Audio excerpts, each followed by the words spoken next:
നമസ്കാരം. മേജർ രവി, നമ്മുടെ മേജറേട്ടൻ ഡൽഹിയിൽ യുവതയുടെ രോഷം മോദി സർക്കാരിനെ പിടിച്ചു കുലുക്കുമ്പോൾ നമ്മുടെ മേജറേട്ടൻ രക്ഷാപ്രവർത്തനത്തിന് ഇറങ്ങിയിരിക്കുകയാണ്. പണ്ട് കർഷക സമരത്തിൻ്റെ കാലത്തേതുപോലെ രാജ്യദ്രോഹികൾ, വിദേശ ഫണ്ടിങ്, രാഷ്ട്രീയം അറിയാത്ത ആളുകൾ എന്നൊക്കെ പറഞ്ഞിട്ടുള്ള പരിപാടികളാണ്. മോദി പോലീസ് കുട്ടികളുടെ തലയടിച്ചു പൊട്ടിക്കുകയും പരീക്ഷാ കുഴപ്പങ്ങളിൽ വിദ്യാർത്ഥികളുടെ ആത്മഹത്യകളും യുവാക്കളുടെ രോഷവും എല്ലാം കണ്ട ഐക്യദാർഢ്യം പ്രകടിപ്പിച്ച സഹപ്രവർത്തകരെ മുഴുവൻ കൈകാര്യം ചെയ്ത് മുന്നോട്ട് പോകാനുമാണ് മൂപ്പരുടെ BJPയുടെ സംസ്ഥാന വൈസ് പ്രസിഡന്റ് കൂടിയായ മേജറേട്ടൻ്റെ തീരുമാനം.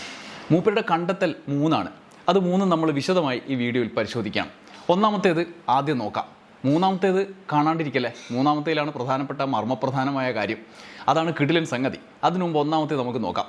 അമേരിക്കൻ ഫണ്ടിംഗ് ഉണ്ട് ഈ രാജ്യദ്രോഹ പ്രവർത്തനത്തിനെതിരെ പറയുന്നതിൽ മേജർ രവി പറയുന്ന പ്രധാന ആരോപണമാണ് അമേരിക്കൻ ഫണ്ടിങ് ഉണ്ടെന്ന്. പണ്ട് ഡൽഹിയിൽ ഇതൊക്കെ പറഞ്ഞാണ്. അവിടെ കർഷക സമരത്തിൻ്റെ സമയത്ത് ഡൽഹിയിലെ ഇപ്പോഴത്തെ സമരത്തിൻ്റെ തുടക്കം അമേരിക്കയിൽ നിന്ന് ആരംഭിച്ച സോഷ്യൽ മീഡിയ ക്യാമ്പയിനാണത്രേ. മോദിയെ പുറത്താക്കാൻ വേണ്ടിയുള്ള അജണ്ടയാണ് അതിൻ്റെ പിന്നിൽ. ചൈനയും കൂടി ഉണ്ട് എന്നാണ് മൂപ്പര് പറയുന്നത്. ഞാൻ ആലോചിക്കുന്നത് അതല്ല.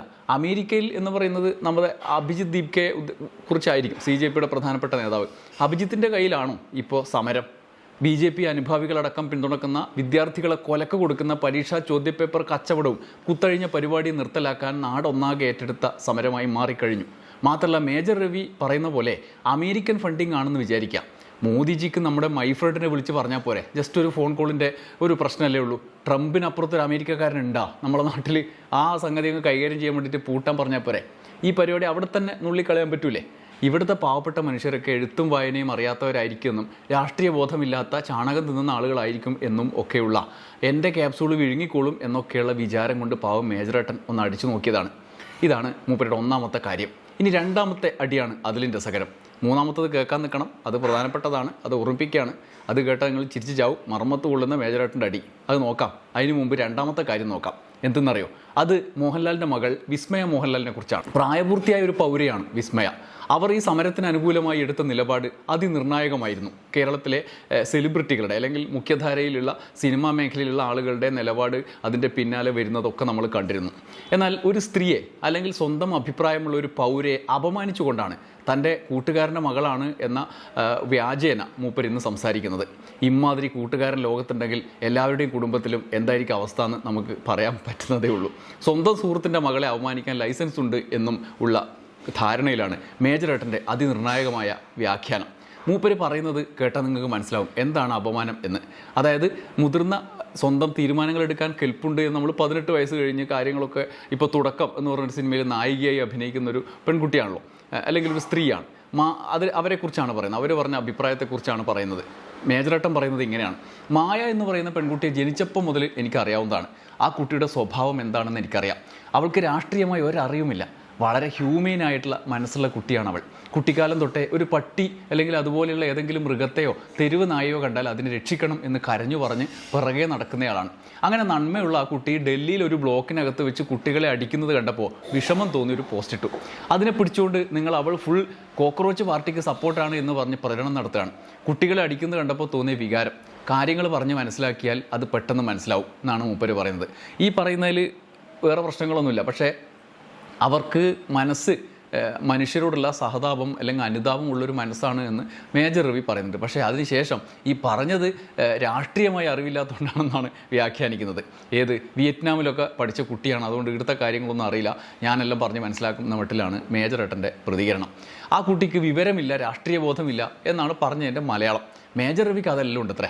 മേജർ രവിയുടെ രാഷ്ട്രീയ ബോധം എന്താണെന്നറിയോ? പ്രായപൂർത്തിയായ ഒരു പെണ്ണ് പറഞ്ഞ അഭിപ്രായത്തെ മണ്ടിപ്പെണ്ണിനൊന്നും അറിയില്ല എന്ന മട്ടിൽ നിസ്സാരവൽക്കരിക്കാനുള്ള രാഷ്ട്രീയ ബോധം. അല്ലാതെ അവർ ഉന്നയിച്ച പ്രശ്നത്തെക്കുറിച്ച് മറുപടി പറയാൻ തയ്യാറാവാതെ അതിനെ ദുർവ്യാഖ്യാനിച്ച് ആ പറഞ്ഞ ആളെ അപമാനിക്കുന്ന രാഷ്ട്രീയ ബോധം. ഇനി വേറൊന്നുകൂടിയുണ്ട്. BJPയിലും കോൺഗ്രസിലും എല്ലാം മാറി മാറി സഞ്ചരിച്ച് ഒടുക്കം BJPയിലൊന്നും തരപ്പെടാണ്ടായപ്പോൾ ചെന്നിത്തല മുഖ്യമന്ത്രിയാകും എന്നൊക്കെ കരുതി മൂപ്പരുടെ കേരള യാത്രയിൽ അങ്ങ് തൃപ്പൂണിത്തറയിൽ പോയി പങ്കെടുത്ത് കോൺഗ്രസിനോടുള്ള അനുഭാവം പ്രഖ്യാപിച്ച് തൊട്ടടുത്ത നാളിൽ കാലുമാറ്റത്തിൽ റെക്കോർഡ് സൃഷ്ടിച്ച് BJPയിലേക്ക് വീണ്ടും പോയ ബോധ്യം. ഒടുക്കം BJP വൈസ് പ്രസിഡന്റ് ആക്കാമെന്ന് പറഞ്ഞപ്പോൾ ചെന്നിത്തലയെ കാലുവാരി വീണ്ടും BJP ആയ രാഷ്ട്രീയ ബോധ്യം. ഈ രാഷ്ട്രീയ ബോധ്യത്തെക്കുറിച്ച് മേജർ രവിക്ക് കുറേ പട്ടാളപ്പെടായി സിനിമകൾ എടുക്കാനല്ലാതെ വേറൊന്നും അറിയില്ല എന്ന് K. സുരേന്ദ്രനോ വേറെ ആരെങ്കിലും പറഞ്ഞാൽ എമ്മാതിരി അവസ്ഥയായിരിക്കും. ഇതാണ് ഈ രാഷ്ട്രീയ ബോധം. അങ്ങനെ ഒരു മുതിർന്ന ആൾ പറഞ്ഞ അഭിപ്രായത്തെ നിസ്സാരവൽക്കരിക്കുന്ന, ഒരു പെണ്ണാണ് പറഞ്ഞതെന്നുകൊണ്ട് നിസ്സാരവൽക്കരിക്കുന്ന രാഷ്ട്രീയ ബോധമാണ് നമ്മുടെ മേജറേട്ടന്. എമ്മാതിരി ബോധമാണല്ലേ.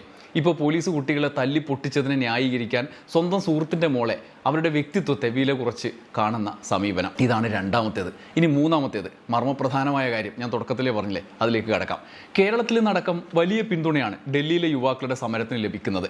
പ്രത്യേകിച്ചും പൊതു സ്വീകാര്യത കൂടിയ മേഖലയിൽ, സിനിമാ മേഖലയിൽ നിന്ന് സെലിബ്രിറ്റികൾ ഒരുപാട് ഇറങ്ങി. വിസ്മയുടെ പ്രതികരണത്തോടെ നാടൊന്നിളകി. ഏറ്റവും ഒടുവിൽ മേജർ രവിയുടെ ഇമാതിരി വർത്താനം കേട്ടിട്ടാണോ എന്നറിയില്ല, മമ്മൂട്ടിയുടെ പ്രതികരണം വരെ വന്നു കഴിഞ്ഞു. മമ്മൂട്ടി ഫേസ്ബുക്കിൽ എഴുതിയത് പ്രധാനപ്പെട്ട കാര്യമാണ്. The youth are the true treasure of our nation. Listen to their voice, protect them, empower them എന്നാണ്. അവരെ കേൾക്കൂ, അവരെ സംരക്ഷിക്കൂ, അവരെ ശക്തിപ്പെടുത്തൂ എന്നാണ് മമ്മൂട്ടി പറഞ്ഞത്. അവരെ സംരക്ഷിക്കാത്ത കേന്ദ്ര സർക്കാരിനോട് പറയുന്നു, അവരെ സംരക്ഷിക്കണം, അവരെ മരണത്തിലേക്ക് തള്ളിവിടരുത്, അവരുടെ വിദ്യാഭ്യാസ തൊഴിൽ രംഗത്തെ നമ്മൾ ഇങ്ങനെ കാണരുത് എന്നാണ് ഈ പറഞ്ഞതിൻ്റെ മലയാളം. ദേശീയ തലത്തിൽ തന്നെ ചർച്ചയാകുന്ന പ്രതികരണമാണ്. കാരണം കേന്ദ്ര സർക്കാരിൻ്റെ പുരസ്കാരമൊക്കെ കിട്ടിയിട്ടിരിക്കുമ്പോൾ അവിടെ പ്രൊപ്പഗണ്ട സിനിമകൾക്കുള്ള പ്രത്യേക PR പുരസ്കാര പരിപാടികളാണ് ഇപ്പോൾ ദേശീയ പുരസ്കാരങ്ങൾ. അക്കൂട്ടത്തിൽ സമ്മർദ്ദത്തിൻ്റെ തുടർച്ചയായിട്ട് ഇനിയും അവഗണിച്ചാൽ ദുഷ്പേര് വല്ലാണ്ട് കേൾക്കും എന്നുള്ളത് കൊണ്ട് ഭ്രമയുഗത്തിന് മമ്മൂട്ടി കൊടുക്കം ദശകങ്ങൾക്ക് ശേഷം കൊടുക്കേണ്ടി വന്ന അവസ്ഥയാണ്. അതിനുശേഷം മമ്മൂട്ടി ഒന്ന് വഴങ്ങും എന്നൊക്കെ വിചാരിച്ചിട്ടാവും. എന്തായാലും മൂപ്പര് നമ്മാതിരി വഴക്കത്തിന് ഇല്ല എന്ന് പ്രഖ്യാപിച്ച സാഹചര്യമുണ്ട്. നേരത്തെ തന്നെ അദ്ദേഹത്തിൻ്റെ വീട്ടിൽ ED റെയ്ഡും കസ്റ്റംസ് റെയ്ഡിൻ്റെ ഒക്കെ കഥ നമ്മുടെ മുമ്പിലുണ്ട്. എന്നാലും അതൊന്നും നോക്കാണ്ട് മൂപ്പര് നിലപാടെടുത്തു എന്നുള്ളത് ശ്രദ്ധേയമായ കാര്യം തന്നെയാണ്.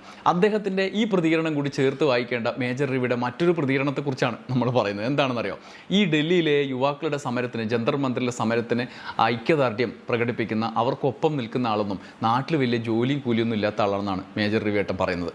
മേജറേട്ടൻ പറഞ്ഞ സെൻറ്റൻസ് ഇങ്ങനെയാണ്: നാട്ടിൽ വലിയ പണിയൊന്നുമില്ലാത്ത ചില കലാകാരന്മാരൊക്കെ TV-യിൽ മുഖം കാണിക്കാനും ഷോ ഓഫ് ചെയ്യാനും വേണ്ടി ഇതിൻ്റെ ഭാഗമാവുകയാണ് എന്നാണ്. എങ്ങനെയുണ്ട്? അവസരം കുറഞ്ഞവരാണ് അത്രയും മൊത്തം. മേജറേട്ടന് ഇഷ്ടം പോലെ അവസരമുണ്ട്. അതെത്ര എന്ന് നോക്കും മുമ്പ് പിന്തുണ കൊടുത്തവരുടെ പട്ടിക നിങ്ങൾ നോക്കണം. ഞാൻ ഒടുവിൽ പറഞ്ഞ മമ്മൂട്ടിക്കൊന്നും അവസരമേ ഇല്ല. മൂപ്പരേൻ്റെ കൂടെ നിൽക്കുകയാണ്, അവസരമേ ഇല്ല. അപ്പോൾ ബാക്കിയുള്ളവരുടെ കാര്യമോ? ബാക്കിയുള്ളവർക്കൊന്നും ഒരവസരമില്ല. പിന്തുണ കൊടുത്തവരുടെ സ്ഥിതി ഞാൻ കുറച്ചാളുടെ പേര് വായിക്കാം. വിസ്മയ തുടക്കം എന്ന് പറഞ്ഞ സിനിമ ഇപ്പോൾ റിലീസാവാനിരിക്കുകയാണല്ലോ, അവിടെ നിൽക്കട്ടെ. പാർവതി തിരുവോത്ത്, രഞ്ജിനി ഹരിദാസ്, നോയില ഫ്രാൻസി, ആലപ്പുഴ ജിംഖാനിലെ നായികയാണ്. ശാന്തി ബാലചന്ദ്രൻ തിരക്കഥാകൃത്താണ്, ലോകയുടെ തിരക്കഥാ രചനയിലെ പങ്കാളി. ഏറ്റവും ഒടുവിൽ മസ്തിഷ്ക മരണത്തിലും 2 ആഴ്ച മുമ്പ് വന്ന അനന്തം കാടലും വരെ പ്രധാന കഥാപാത്രമാണ്. ശ്രദ്ധേയമായ നടിയാണ്. നിഖില വിമൽ പറയണ്ടല്ലോ, മീനാക്ഷി, ഗ്രേസ് ആൻ്റണി, റീമ കല്ലിങ്കൽ, ഇവരൊക്കെ ആരാണെന്ന് പറയണ്ടല്ലോ. ഇനി നടന്മാരുടെ കാര്യം, ഇതിൽ വനിതകളിൽ വിട്ടുപോയ ആളുകളുണ്ട്, ഇതൊന്നുമല്ല, ഒരുപാട് ഉണ്ട്. ഞാൻ പെട്ടെന്ന് ഈ അവസരം കുറഞ്ഞു എന്ന് പറഞ്ഞപ്പോൾ ആളുകളുടെ പേരെടുത്തതാണ്. ജോർജിനൊന്നും അവസരമേ ഇല്ല. ഇപ്പോൾ ഒറ്റ സിനിമയില്ല, ഈ ആഴ്ച പോലും സിനിമ വന്നിട്ടില്ല. വെറുതെ അലഞ്ഞ് നടക്കുകയാണ്. മേജറേട്ടൻ്റെ ഭാഷയിൽ ഒരു പണിയുമില്ലാന്ന്. പിന്നെയോ ടൊവിനോ തോമസ്, ടൊവിനോയുടെ വീട്ടിലേക്ക് മേജറേട്ടൻ്റെ പാർട്ടിക്കാർ സമരം നടത്തി. 2-3 BJP-ക്കാർ പോയി സമരം നടത്തി, യുവമോർച്ച സമരം നടത്തി എന്നാണ് കേൾക്കുന്നത്. അവർ പോയ വഴി ക്ലീൻ ആണെന്നാണ് ഇപ്പോൾ പറയുന്നത്. എന്തായാലും ടൊവിനോയ്ക്കൊന്നും വേറെ പണിക്ക് പോകേണ്ട അവസ്ഥയാണെന്നാണ് ഇപ്പം മേജറേട്ടൻ പറയുന്നത്. ഒരവസരവും സിനിമയിലില്ല, ഒരു പടവും ഇല്ലാന്ന്. ആർക്ക്? ടൊവിനോയ്ക്ക് സിനിമയിൽ ചാൻസ് ഒന്നും ഇല്ലാന്ന്. ഇനി ദുൽഖർ സൽമാനൊന്നും ഒരു പടമില്ല. ഇപ്പോൾ ഐ ആം ദി ഗെയിം എന്നെല്ലാം പറഞ്ഞിട്ട് ഇല്ലാത്ത പടത്തിൻ്റെ പോസ്റ്ററൊക്കെ വെച്ചിട്ടാണ് ഇപ്പം നടക്കുന്നതെന്നാണ് മേജറേട്ടൻ പറഞ്ഞതിൻ്റെ മലയാളം. പ്രതികരിച്ച പിന്നാലെ ആസിഫ് അലി, ബേബി ജിൻ റാപ്പർ, മോഹിനിയാട്ടത്തിലൊക്കെ അവസരം ചോദിച്ചിട്ട് ചെറിയൊരു വേഷം മാത്രം കൊടുത്തിട്ട് ഒതുക്കിയ, വേറെ അവസരമൊന്നും ഇല്ലാത്ത ബേബി ജിൻ, ഇന്ദ്രജിത്ത് സുകുമാരൻ, കുഞ്ചാക്കോ ബോബൻ, സിജു സണ്ണി, ആഷിഖ് അബു, ഇത്രയും ഞാൻ പറഞ്ഞ പേര് അല്ലാതെ വിട്ടുപോയ പേര് വേറെയുണ്ട്. അത് നിങ്ങൾ വേണമെങ്കിൽ കമൻറ്റിൽ ഇട്ടാൽ നമുക്ക് ചർച്ച ചെയ്യാം. എന്തായാലും അവസരം ഒന്നുമില്ലാത്ത കുറേ ആൾക്കാരാണത്രേ ഇതിനെ പിന്തുണക്കുന്നത്. പിന്നെ നസറുദ്ദീൻ ഷാ ഒക്കെ വേറെ ഉണ്ട് കേട്ടോ. ഈ മലയാളത്തിന് പുറത്തുള്ള ആൾക്കാർ വേറെയുണ്ട്. മേജർ രവിയുടെ കാര്യം എന്താ? മൂപ്പരുടെ കാര്യം നോക്കിയാലോ? മൂപ്പര് അവസരക്കാരനാണല്ലോ, ഇഷ്ടംപോലെ അവസരമുണ്ട്, എനിക്കൊക്കെ അവസരം ഉണ്ടാവുന്നുണ്ട്. ഞാൻ ഇതിനെ ഈ സമരത്തെ എതിർക്കും. അനുകൂലിക്കുന്ന ആൾക്കാരൊന്നും അവസരമില്ലാത്ത ആളെന്നാണ് മൂപ്പര് പറഞ്ഞതിൻ്റെ മലയാളം. മൂപ്പരുടെ ഒരു ഹിസ്റ്ററി നോക്കിയാൽ, ഞാൻ ഇന്നാണ് മൂപ്പരുടെ ഇങ്ങനെ മേജർ റിവ്യൂ പറഞ്ഞിട്ട് മൂപ്പർ ഭയങ്കര വമ്പൻ ഹിറ്റുകളുടെ സംവിധായകനാണെന്നാണല്ലോ നമ്മളെ വിചാരം. എന്താ സ്ഥിതി? 2002-ലാണ് മൂപ്പർ ആദ്യമായിട്ടൊരു സിനിമ സംവിധാനം ചെയ്തത്. പേര് പുനർജനി. അതൊരു പ്രണവ് മോഹൻലാലിൻ്റെ ഒരു ചെറിയ കഥാപാത്രം, ചെറുപ്പത്തിലുള്ള കഥാപാത്രം വെച്ചിട്ടുള്ള ഒരു സിനിമയാണ്. അതിൽ എനിക്കൊന്ന് ബാലനടനുള്ള അവാർഡ് പ്രണവിന് മൂപ്പർക്ക് അതിൽ കിട്ടിയിരുന്നു. രണ്ടാമത്തേത് സൂപ്പർ ഹിറ്റായ സിനിമ കീർത്തിചക്ര. അത് 2006-ലാണ്. അത് കഴിഞ്ഞ് 2007 മിഷൻ 90 ഡേയ്സ് എന്ന് പറഞ്ഞിട്ട് 3-ാമത്തെ സിനിമ വരുന്നുണ്ട്. രാജീവ് ഗാന്ധിയുടെ ആ കാലത്ത് ആ പ്രതികളെ പിടിക്കാൻ, ശിവരാജനെ ടീമിനെയൊക്കെ പിടിക്കാൻ പോയ കഥ. അത് വലിയ വിജയമല്ല. സിനിമ കൊള്ളാവുന്ന സിനിമയാണ്, പക്ഷേ വിജയിച്ചിട്ടൊന്നുമില്ല. 2008 കുരുക്ഷേത്രയും അത്യാവശ്യം ശരാശരി വിജയം മാത്രമാണ്. രണ്ടാമത്തെ പടം മാത്രമാണ് മോഹൻലാലിൻ്റെ കുരുക്ഷേത്രയുടെ 1-ാം ഭാഗം മാത്രമാണ് കാര്യമായിട്ട് വിജയിച്ചത്. ഇതോടെ കയ്യിൽ മരുന്ന് കഴിഞ്ഞ അവസ്ഥയാണ്. ഈ കുരുക്ഷേത്ര കൂടി വന്നതപ്പോൾ. അതിന് ശേഷമുള്ള കരിയർ സിനിമകൾ നോക്കിയാൽ ഭയങ്കര വിറ്റാണ്. അതായത് അവസരം തീരെ അവസരമില്ലാത്ത ആളാണല്ലോ അതിന് സമരത്തിന് സപ്പോർട്ട് ചെയ്യുന്നത്. അവസരമുള്ള എന്നെപ്പോലുള്ള ആൾക്കാർ ഇങ്ങനെ ഉണ്ടെന്നാണ് മൂപ്പര് പറയുന്നത്. ഈ ഹിറ്റ് പടത്തോടെ മൂപ്പര് കൈവിട്ടു. പിന്നെ പടങ്ങളാണ് പേര് ഞാൻ പറയാം. 2010 കണ്ടഹാർ, മോഹൻലാലാണ് സാക്ഷാൽ അമിതാഭ് ബച്ചനെ വരെ ഇങ്ങോട്ട് കൊണ്ടുവന്ന് പൊട്ടിച്ച് കാണിച്ചു കൊടുത്ത പടം. 2012 കർമ്മയോധ, നിങ്ങൾ സൂര്യ ടി വിയിൽ കാണില്ലേ കർമ്മയോധ, ലാലേട്ടനെ പൊട്ടിച്ചു കൊടുത്ത. 2015 പിക്കറ്റ് 43 എന്ന് പറഞ്ഞൊരു പടം, നല്ല പടമായിരുന്നു. അതാണ് അടുത്ത കാലത്ത് വിവാദമായത്, നിങ്ങൾ ശ്രദ്ധിച്ചിട്ടുണ്ടാവും. അതിൻ്റെ സംവിധാനവും പൃഥ്വിരാജ് തന്നെയായിരുന്നു എന്നൊക്കെ പറഞ്ഞിട്ടൊരു വിവാദം. എന്താ നമുക്കറിയില്ല, മേജർ രവിൻ്റെ പേരാണ് ടൈറ്റിലുള്ളത്. അത് വിശ്വസിക്കാം, അതാണ് ഞാൻ വിശ്വസിക്കാൻ ഇഷ്ടപ്പെടുന്നത്. എന്തായാലും കൊള്ളാവുന്ന പടമാണ്, വിജയമൊന്നും ആയില്ല. 2017 ലോകോത്തര പടക്കം, ലാലേട്ടൻ്റെ ജീവിതത്തിൽ മറക്കാനാവാത്ത പടക്കം 1971 ബിയോണ്ട് ദി ബോർഡേഴ്സ്. എപ്പോൾ 2017. പിന്നെ പ്രളയമൊക്കെ വന്നുകൊണ്ട് മൂപ്പരുടെ പ്രതിഭയെല്ലാം പ്രളയം എടുത്തുകൊണ്ട് പോയി എന്നൊക്കെ നമുക്ക് വേണം വിശ്വസിക്കാം. അങ്ങനെയൊന്നും പ്രതിഭയുടെ കാര്യത്തിലൊന്നും അങ്ങനെ പറയാനൊന്നും പറ്റില്ല. പക്ഷേ മൂപ്പരുടെ അവസരം ഭയങ്കരമായിട്ട് കൂടിയല്ലോ. അപ്പം ഈ സിനിമാ സംവിധാനത്തിലൊക്കെ അവസരം കൂടിയതുകൊണ്ട് മൂപ്പർക്ക് പ്രത്യേകിച്ച് പടമൊന്നും ഉണ്ടായില്ല. ഇടയ്ക്ക് അഭിനേതാവിൻ്റെ റോള് കിട്ടുന്നതുകൊണ്ട് തൽക്കാലത്തേക്ക് അതിലവസരമുണ്ട് എന്ന് വേണമെങ്കിൽ പറയാം. എല്ലാ കൊല്ലവും മോഹൻലാലിനൊപ്പം പടം എന്ന് പറഞ്ഞപ്പോൾ ഏറ്റവും ഒടുവിൽ നാട്ടിൽ എന്ത് നടന്നാലും മോഹൻലാലിനെ വെച്ച് സിനിമയാക്കുമെന്ന് പറഞ്ഞുകൊണ്ടിരിക്കും. അതിനുശേഷം ഈ 9 കൊല്ലമായിട്ട് ഇപ്പോൾ ഏറ്റവും അവസാനം ഓപ്പറേഷൻ സിന്ദൂർ എടുക്കാൻ പോകുകയാണെന്നാണ് മൂപ്പരുടെ ഒടുക്കത്തെ അവസരത്തിൻ്റെ കഥയെക്കുറിച്ച് നമ്മൾ കേട്ടത്. അതായത് 2002 തുടങ്ങിയ പരിപാടിയിൽ കൊള്ളാവുന്ന 2 വിജയപടങ്ങൾ, കീർത്തിചക്രയും കുരുക്ഷേത്രയും, പിന്നെ പടപടാ പടക്കങ്ങൾ. എന്നിട്ട് മൂപ്പർ ഇപ്പോൾ പറയുകയാണ് പടങ്ങളൊന്നുമില്ലാതെ തേരാപ്പാര നടക്കുന്നവരാണ് ഡൽഹിയിൽ ജെൻസി സമരത്തിന് പിന്തുണ കൊടുക്കാൻ പോകുന്നത് എന്ന്. അതായത് ഉത്തമ, അത്യാവശ്യം കാര്യഗൗരവത്തിൽ സമൂഹത്തെ കാണുന്നവരൊക്കെ ഡൽഹിയിലെ സമരത്തിൻ്റെ മെറിറ്റ് തിരിച്ചറിഞ്ഞിട്ടുണ്ട്. ഉന്നത വിദ്യാഭ്യാസ മേഖലയിലെ കുത്തഴിഞ്ഞ അവസ്ഥയെ അതിജീവിക്കാൻ വേണ്ടിയുള്ള ശ്രമങ്ങൾക്ക് സമരത്തിനൊപ്പം നിൽക്കാൻ അവർക്ക് മനസ്സുണ്ട്. കേന്ദ്ര സർക്കാരിൻ്റെ പിടിപ്പുകേടും പരീക്ഷാ ചോർച്ചയും കച്ചവടവും ഇതൊക്കെ നടത്തി കുളമാക്കുന്നതിനെതിരായി നിലപാടെടുക്കേണ്ടതിനെക്കുറിച്ച് അവർക്ക് ബോധ്യമുണ്ട്. പരീക്ഷാ കുഴപ്പങ്ങൾ കാരണം മരണപ്പെട്ട കുട്ടികളുടെ ജീവനെക്കുറിച്ച് ബോധ്യമുണ്ട്. ഇനിയും മരണത്തിലേക്ക് ചാല് വെട്ടാതിരിക്കാൻ ഈ സമൂഹത്തിൻ്റെ യുവതയുടെ മുമ്പിൽ ജാഗ്രതയോടെ ഭരണകൂടം സമീപിക്കണം എന്ന ബോധ്യം, സാമൂഹ്യ ബോധം അവർക്കുണ്ട്. ആ മെറിറ്റിനൊപ്പം നിൽക്കുന്നവർ അവസരങ്ങളില്ലാത്തവരും വേറെ പണിയില്ലാത്തവരും രാഷ്ട്രീയ വിവരമില്ലാത്തവരും എന്ന് ആക്ഷേപിച്ച് അടിച്ചിരുത്താൻ ഇറങ്ങുമ്പോൾ മേജർ രവിയുടെ അവസരങ്ങൾ, അല്ലെങ്കിൽ ഈ സമരത്തിനെതിരായി ഭരണകൂടത്തിനൊപ്പം നിൽക്കുന്നവരുടെ അവസരങ്ങളും രാഷ്ട്രീയ ബോധവും പരിശോധിക്കണം സമൂഹം എന്ന് മാത്രം. ഇനി കേരളത്തിൽ നല്ലോണം അവസരങ്ങളുള്ള 3 പേരാണല്ലോ ആകപ്പാടെ ആ സമരത്തെയും കുട്ടികളെയും തലപൊട്ടിയടിച്ചതിനെയും ഒക്കെ ന്യായീകരിച്ചിട്ടുള്ളത്, സമരത്തിനെതിരായ നിലപാടിനെ ന്യായീകരിച്ചിട്ടുള്ളത്. അത് നസറുദ്ദീൻ ഷാ പറഞ്ഞതുപോലെ എല്ലിൻ കഷ്ണം കഴിക്കാൻ കിട്ടുന്നത് കൊണ്ടാണ് എന്നൊന്നും ഞാൻ പറയില്ല. മേജർ രവിയും കൃഷ്ണകുമാറും സന്തോഷ് പണ്ഡിറ്റും 3 പേരാണ് ഈ സമരത്തിന് എതിരായിട്ട് സർക്കാരിൻ്റെ ഒപ്പം നിന്ന് നിരന്തര വ്യാഖ്യാനങ്ങൾ നടത്തുന്ന 3 സെലിബ്രിറ്റികൾ.